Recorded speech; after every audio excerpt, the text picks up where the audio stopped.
문성공 대표 친구대 인사 말씀드리겠습니다. 네, 이명박 새누리당 정권의 남북 대결 정책으로 한반도에 굉장히 극도로 높아지고 있습니다. 우리 민주통합당에서는 이 부분에 대해서 초당적인 협력이 필요하다, 할 자세가 되어 있다고 여러 번 강조드린 바 있습니다. 우리 당내 한반도 평화 본부에서는 5월 16일 개성공단을 방문하고자 합니다. 오늘 내일 중에 통일부를 방문해서 남북 허가 신청을 할 예정입니다. 반드시 허가해서 지금 정세 국면은 위기 국면은 나아지게 하는데 조금이라도 기여할 수 있도록 허락하시기 바랍니다. 두 번째는 이 국민경선제 도입과 관련해서 제가 여야 대표회담을 제안한 바 있습니다. 이에 대해서 황무여 새누리당 원내대표가 부정적인 입장을 밝혔습니다. 그런데 그 부정적인 입장의 근거가 국민경선 제도 자체를 거부하는 것이 아니라 문성근 대표 권한대행이 임기가 얼마 남지 않아서 그리고 대표성에도 무게를 두지 않겠다 이런 얘기를 하셨습니다. 그런 논리 그대로 대입한다면 황 원내대표 임기도 얼마 남지 않았기 때문에 이런 상태에서 국회 선진화법을 어떻게 논의하겠습니까? 임기가 단 하루가 남더라도 민생 법안을 처리하라는 게 국민의 명령입니다. 특히나 정당은 거품을 이어가고 있습니다. 제가 여야 대표회담을 하자고 했죠. 근데 문성근이 회담을 안 하겠다고 얘기한 적 있습니까? 우리 지도부는 계속됩니다. 이것이 필요하다면 여야 대표회담을 하자는 뜻입니다. 다시 검토하시고 제대로 답변을 하시기 바랍니다. 세 번째, 충북 선관위원회에서 선거운동 이렇게 되어 있습니다. 18대 대통령 선거 입후보 예정자의 선거운동과 관련된 관광행사에 참석해서 음식물과 교통 편의를 제공받은 주민 320명에게 역대 최고액인 2억 2,400여만 원의 과태료를 부과했다고 밝혔습니다. 그런데 이 대선 출마 예정자의 선거운동을 목적으로 결성된 A단체라는 것은 박근혜 의원의 행복 플러스 희망 포럼이라는 조직체입니다.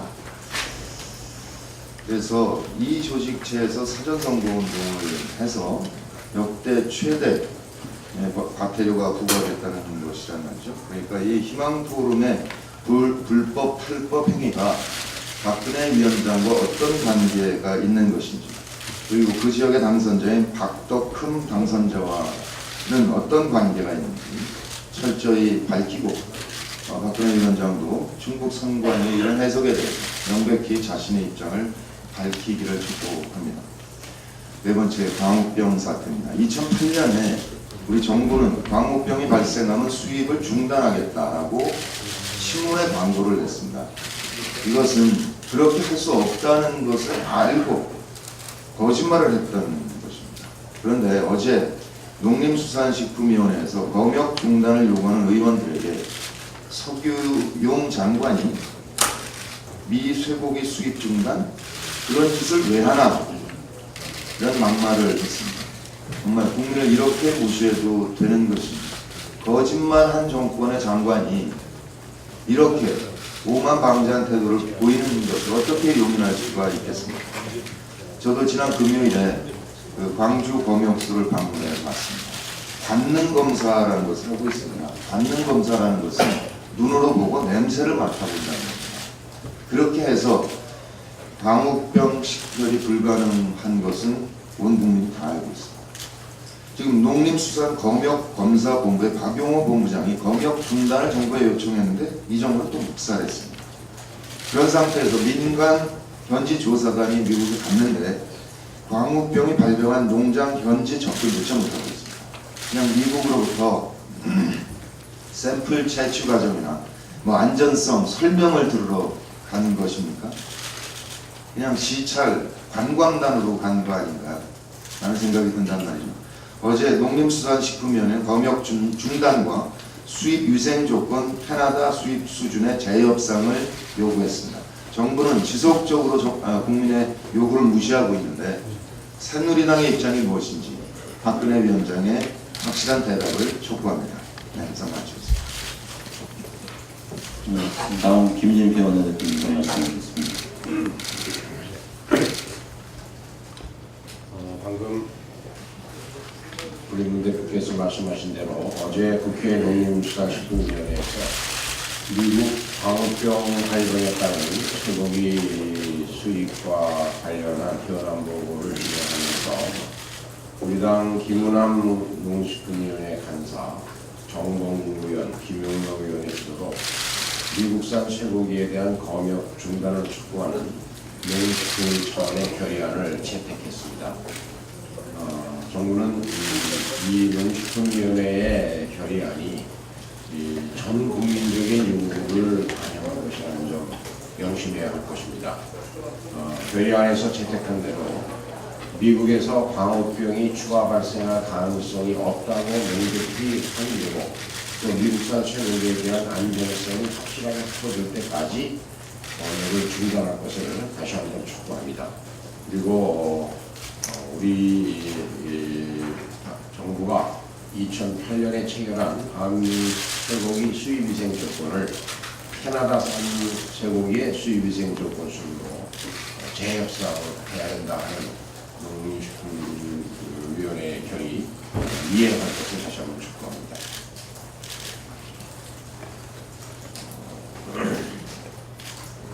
오늘 의안처리제도 개선법 처리를 위한 본회의가 예정되어 있습니다.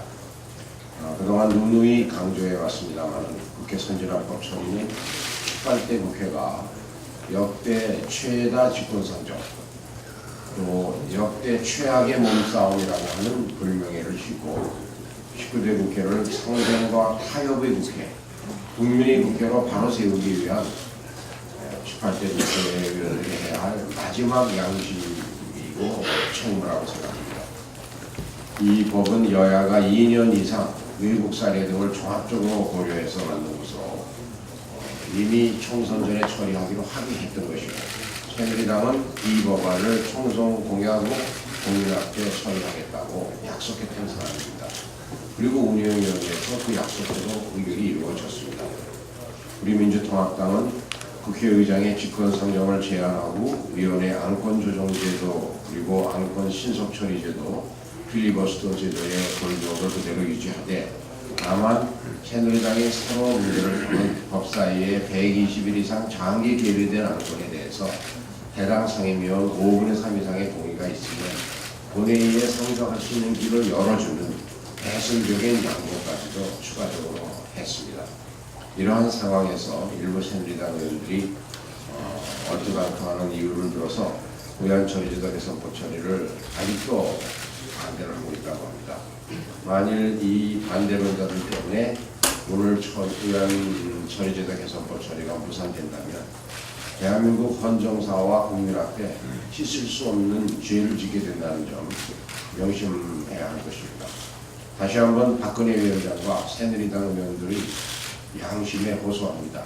19대 국회마저도 날치기와 폭력으로 얼룩지게 만들 것인지 아니면 대화와 타협의 성숙한 국회로 만들 것인지 오늘 우리가 본회의에서 국민 앞에 대답해야 한다고 생각합니다. 이상입니다. 김부민 최고위원 모두 발언했습니다. 예, 오늘 18대 국회 마지막 본회의 18대 국회 하면 국민들이 기억나는 것은 몸싸움, 날치기, 집권상정 이런 아마 부정적인 기억만 가질 겁니다. 다시 한번 국민들에게 18대 국회의원의 한 사람으로서 사과를 드리고 특별히 또 야당이 여기서 유능한 정치적 결과를 생산하지 못한 데 대한 비판도 달려왔겠습니다. 이제 새롭게 열리는 19대 국회가 더 이상 이런 사모적인 정쟁, 국민의 부끄러움이 되지 않기 위해서 오늘 마지막으로 저희들이 국민에 대한 예의로서 국회 선진화법, 이른바 몸싸움 방지법이 통과됩니다. 지금 새누리당 일부 의원들께서 식물국회 운영하시지만 기본적으로 타협과 대화를 통해서 결과물을 내는데 자신이 없는 그런 사람이 아니라면 이 의회주의의 획기적인 전환을 위한 오늘 법안이 꼭 통과되기를 그렇게 희망합니다. 그것이 18대 국회를 마지막 결산하면서 국민에 대한 최소한의 예의라고 생각합니다. 우리 당 전당대회 이른바 당대표를 뽑는 과정이 곧 있게 됩니다. 5월 4일 원내대표 경선이 끝나면 당대표 경선이 치러질 텐데요. 그 과정에서 최근의 전당대회 준비 과정에서 지난 1월달 전당대회에서 도입됐던 모바일 투표 문제에 대해서 이견이 있다고 합니다. 시간이 없고 또 대선 후보 경선을 위해서 이번에는 약식으로 진행하는 게 어떠냐는 의견이 있다고 합니다. 그러나 이래서는 안 됩니다. 저희 당 대표께서 새누리당 대표한테 이 모바일 제도를 정착화하는 대표회담까지 제의해놓은 마당입니다. 그리고 여러 가지 어려움은 있지만 모바일 제도가 도입되고 정착됨으로써 우리 선거가 돈봉투와 동원의 유혹으로부터 벗어날 수 있는 좋은 계기를 마련했던 겁니다. 그것을 시간이 없다는 이유로 또 다른 이유를 대해서 만약에 이것을 약식으로 처리를 한다면 이른바 한간에서 떠도는 바 힘있는 계파에 의한 이 독점이 우려된다는 이런 우려를 불식시킬 수 없을 겁니다. 모바일 제도가 이번 기회에 확실히 정착되기를 바랍니다. 5월달을 맞아 돌아가신 노무현 대통령의 정신을 다시 한번 되돌이켜 봅니다. 최근 저희 당에서 노무현 정신을 제대로 승계하는 게 아니라 자신들의 정치적 세력 확장을 위해서 혹시 이를 빌어 쓰는 그런 행위가 있다면 이것을 반성해야 될 것 같습니다. 저희들이 기억하는 노무현은 기득권에 안주한 바도 없고 기득권 세력의 위협에 굴복한 적도 없고 또 자신이 누린 얄팍한 그런 따스한 기득권에 안주한 적도 없는 분입니다. 어느 순간 노무현의 정신을 이렇게 한 계파의 정치적인 장식물로 쓰는 이런 못난 행위는 고인에 대한 예의가 아닐 뿐만 아니라 역사의 죄를 짓는 거라는 말씀을 드리고 싶습니다.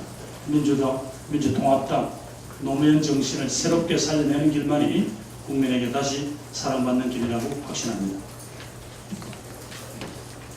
남윤희 전 최고위원 모두 발언해 주십시오.